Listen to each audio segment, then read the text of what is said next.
पाठ कर रहे थे। इसमें पत्री जी ने जो मास्टर हुए हैं पूरे विश्व में, उनका वो कर रहे थे, अध्ययन कर रहे थे। तो हम लोग सत्य साई रमन महर्षि और लोबसांग रामपा के बारे में पिछले उसमें जान चुके थे। आज हम जानते हैं राघवेंद्र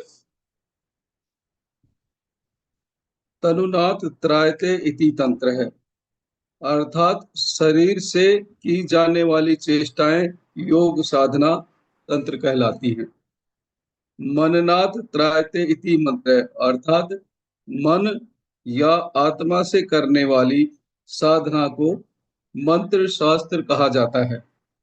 बीजाक्षर का उच्चारण जीभ से किया जाता है, जो शरीर का ही एक भाग है, अतः वह तंत्र शास्त्र का ही एक भाग हुआ। आत्मा का बाह्य रूप चित्त जब शून्य हो जाता है, तब आत्मा के अंतर रूप दिव्य चक्षु के उत्तेजित होने से सबको अद्वैत के रूप में अनुभव करना मंत्र कहलाता है। श्री राघवेंद्र स्वामी मंत्रालय के संस्थापक हैं। मंत्रालय अर्थात ध्यान साधना के निलय। यदि वह योग साधना को आलय न होकर कुछ अन्य समझते हैं तो हास्यास्पद है। वहां तो सभी के लिए एक ही रास्ता है, चित्त वृत्ति निरोध। इसका एकमात्र सूत्र है आनापानसति। साधना में प्रवृत्त होने के लिए मूर्ख को 10, पंडित को 5 और योगी को केवल एक गोली की जरूरत है। बस इतना ही अंतर है। अलग अलग अलग लोगों के लिए अलग अलग रास्ते नहीं होते। श्री राघवेंद्र जी ने स्वयं सिद्ध होकर सबको सिद्धि का मार्ग दिखाया। वे मूर्ति पूजा पसंद नहीं करते और न ही पूज्याय राघवेंद्राय जैसे नाम स्मरण को पसंद करते हैं। पूजा के रूप में वे ध्यान योग साधना को ही स्वीकार करते हैं।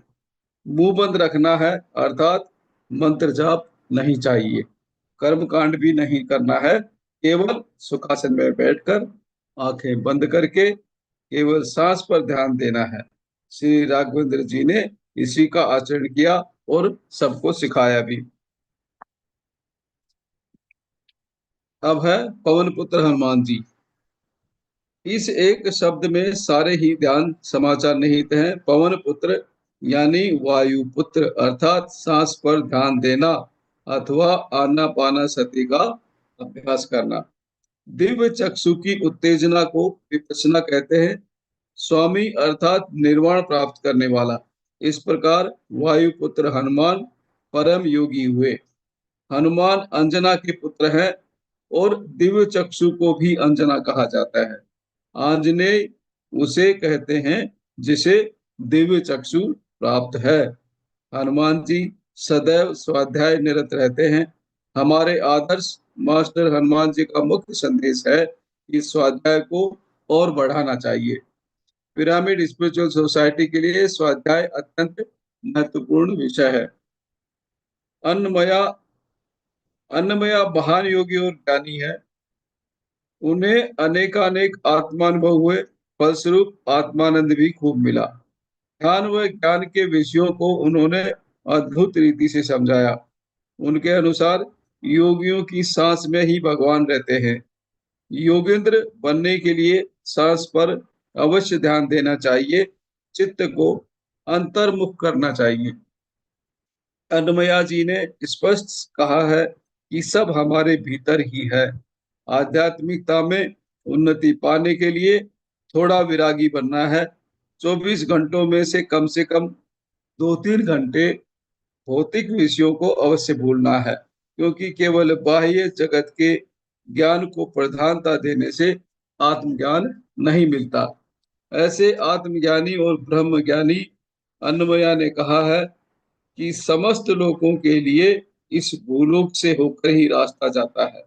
इसलिए किसी भी विषय को इस लोक में ही प्राप्त करना चाहिए। व्यर्थ जप व पूजा का उन्होंने तिरस्कार किया। ऐसे आध्यात्म विज्ञानी अन्नमया ने यह रहस्य भी हमारे सामने खोला कि परतंत्रता का के भाव के कारण ही मनुष्य दुख, परेशानी और जन्म मरण का अनुभव करता है। हम स्वयं भगवान हैं, फिर जब और तब किस लिए करना है। अन्नमया जी ने भगवान बालाजी के मार्ग का अनुसरण किया है। यही पिरामिड ध्यानियों का भी लक्ष्य है, तभी हमें परिपक्वता मिलेगी। आदर्श योगी शिरडी के साईं। 20वीं शताब्दी में दक्षिण भारत में शिरडी के साईं का खूब प्रचार हुआ। महाराष्ट्र के एक छोटे से गांव में सच्ची आध्यात्मिकता को लेकर जन्मे साईं ने प्रमाणित कर दिया कि वे परम योगी हैं। इस भौतिक दुनिया में अपने जीवन काल के दौरान और उसके बाद भी सबकी सहायता कर रहे हैं साईं। परंतु ऐसी महान शक्ति को उन्होंने कैसे प्राप्त किया? वे परमात्मा कैसे बन गए? परम योगी होने के लिए कोई विशेष शिक्षा ली थी क्या? बिल्कुल नहीं। शिरडी के साईं या वीर ब्रह्मेंद्र स्वामी या राघवेंद्र स्वामी आदि महापुरुष अपनी महान ध्यान योग साधना द्वारा उस महान अवस्था तक पहुंच सके कि आज मंदिरों में उनकी पूजा की जाती है। ध्यान योग साधना से ही सब योगी बन जाएंगे। योगी ही योग्य है, ध्यानी ही धन्य है। ये दोनों चाहते हैं कि सभी योगी बने। शिरडी के साईं तथा अन्य योगी भी हमसे यही चाहते हैं। इसलिए हमें भी योगी बनकर स्वयं ध्यान करके उनके प्रति अपने आदर भाव को दिखाना है, परंतु अपनी इच्छाओं को उनके सामने रखकर उन्हें परेशान नहीं करना है। यह नहीं कहना है कि हे साईं मुझे पुत्र दीजिए, नौकरी दिलाइए, मेरा ऋण चुकाइए आदि। उन्हें परेशान न करके पाप कर्म त्याग कर योगी बनना है। अष्ट सिद्धियों को हस्तगत करने वाले सिद्ध हैं श्री साईं। हमें भी उन्हीं की तरह योगी बनना है। वे हमारे आदर्श हैं। अतः अभी योग साधना शुरू करेंगे। जैसे त्यागराज के नाम से जब से कोई संगीतज्ञ नहीं बन जाता, सिर्फ साईं का नाम जपने से कोई योगी नहीं बन जाता। एक बार साईं के जीवन चरित्र का अध्ययन करके तदुपरांत हमें योग साधना करनी चाहिए। यही साईं चाहते हैं। उन्होंने अपने ध्यान अनुभव से हमें यही समझाया। हमें उनके भक्त होने की बजाय उनका शिष्य होना चाहिए, फिर हम भी गुरु बनेंगे। जिस प्रकार माता पिता अपनी संतान की उन्नति और ख्याति चाहते हैं, इसी प्रकार महापुरुष और परमात्मा भी प्रत्येक व्यक्ति को महापुरुष के रूप में देखना चाहते हैं और उसके लिए प्रयास भी करते हैं। वे कभी फूल या फल नहीं चाहते। अपनी समस्याओं का हल निकालने की शक्ति हमारे भीतर ही है। इसलिए श्री कृष्ण गीता में कहते हैं, उद्धरे दात्मना आत्मनम। किसी भी देश या किसी भी युग में हो, अपना उद्धार हमें स्वयं करना है। साईं का कहना एक बात है और हमारा उसे अपने जीवन में उतार लेना दूसरी बात। यदि हम ऐसा कर पाए तो हमारी स्थिति बदल जाएगी। अब से हम ध्यान करेंगे। ध्यान अर्थात नाम जप नहीं, सांस पर ध्यान देंगे। आनापानसति द्वारा दिव्य चक्षु को उत्तेजित करेंगे, फलस्वरूप ज्ञान चक्षु की परिपक्वता आ जाएगी। हे साईं, हम सब इस जन्म में ही आप जैसे बनकर इस भूमि को मास्टर से भर देंगे। ध्यान, स्वाध्याय और सज्जन संगति आदि हथियारों के प्रहार से भूमि को दिव्य बना देंगे। परम गुरु श्री जीसस पिछले 2000 सालों से इस भूमंडल पर परम गुरु श्री जीसस के अद्भुत प्रवचनों की सुगंध व्याप्त होने पर भी उनके उपदेश के सार को बहुत कम लोग समझ पाए हैं। जीसस का कहना कुछ और है और ईसाई लोग कुछ और कर रहे हैं।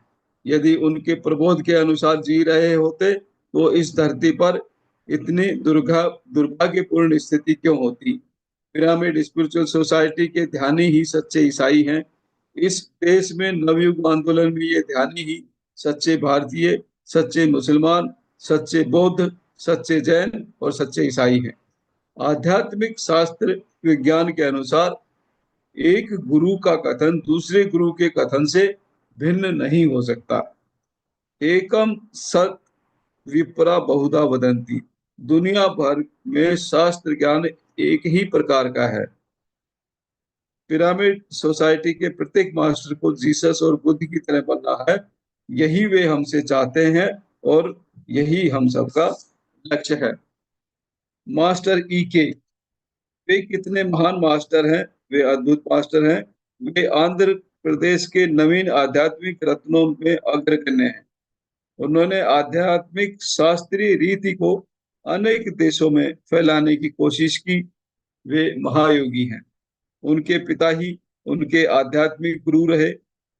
बचपन से ही दिव्य लक्ष्यों को लेकर वे बड़े हुए। शुरू में होम्योपैथी चिकित्सा पद्धति द्वारा वे मानव सेवा करते रहे।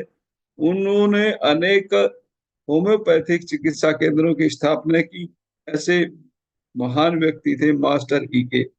उन्होंने ज्योतिष शास्त्र में विशेष खोजें की। वांग्मय और वेद ज्ञान संपत्ति का खूब अध्ययन किया। ऐसे महर्षि थे।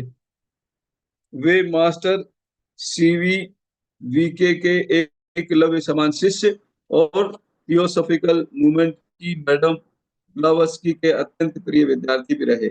उनके मुख पर सदा स्वच्छ मुस्कान रहती थी।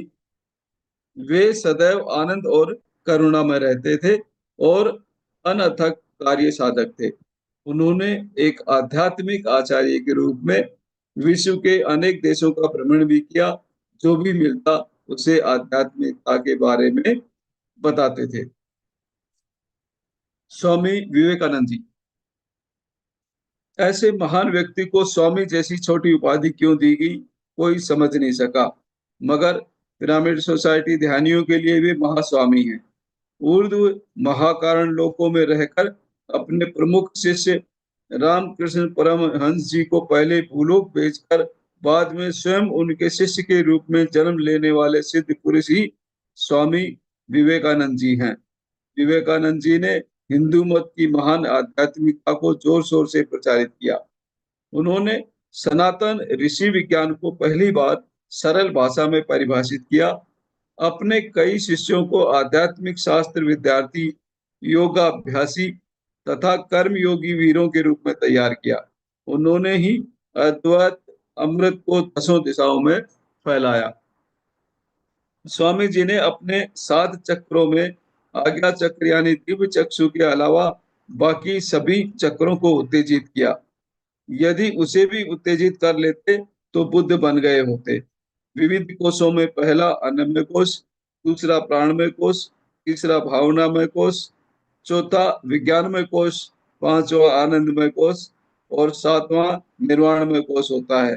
इस दृष्टि से वे सभी ध्यानियों के आदर्श हैं। परंतु छठे चक्र के विषय में थियोसॉफिकल सोसाइटी और लोबसांग रामपा हमारे आदर्श हैं। इन सभी बातों को ध्यान में रखते हुए हम सभी विवेकानंद जी के अनुयायी बनेंगे। उर्दू लोकों में रह रहे थे तभी प्रसन्न होंगे। निरंतर प्रयत्न, सुनिश्चित विवेक संपत्ति और नित्य आनंद साधना से ही यह सब संभव होगा। योगी राज श्यामाचरण लाहिड़ी 20वीं शताब्दी के मध्य भाग में आध्यात्म के क्षेत्र में भारत, अमेरिका तथा समस्त संसार को जिन्होंने तीव्र गति से आगे बढ़ाया वे थे श्री योगानंद परमहंस। उनके गुरु श्री युक्तेश्वर गिरी जी ने गुरु शिष्य संबंध का आदर्श रूप प्रस्तुत किया। उन्हें महान बनाने वाले थे उनके भी गुरु श्री श्यामाचरण लाहिड़ी जी। योगी राज ने पारिवारिक जीवन व्यतीत करते हुए भी इस प्रकार श्वास क्रिया पर ध्यान रखते हुए मुक्ति तथा दिव्य शक्तियों को प्राप्त करना है, ये प्रमाणित कर दिखाया। वे सच्चे पिरामिड मास्टर हैं। हिमालय भूमंडल का आध्यात्मिक मुख्यालय है। हमारे ज्ञान के अनुसार लाहिड़ी जी की गुरु परंपरा में श्री महावतार बाबा जी अग्रगण्य हैं, जो 1800 सालों से भौतिक शरीर में ही हैं। उनके प्रिय शिष्य हैं लाहिड़ी। गृहस्थाश्रम में रहते हुए ही योगी बनना है, ये बाबा जी का आदेश है। समस्त पिरामिड सोसाइटियों का मुख्य संदेश भी यही है। इन सभी महायोगियों को हमारा प्रणाम। बस आज के लिए इतना ही। सभी को बहुत बहुत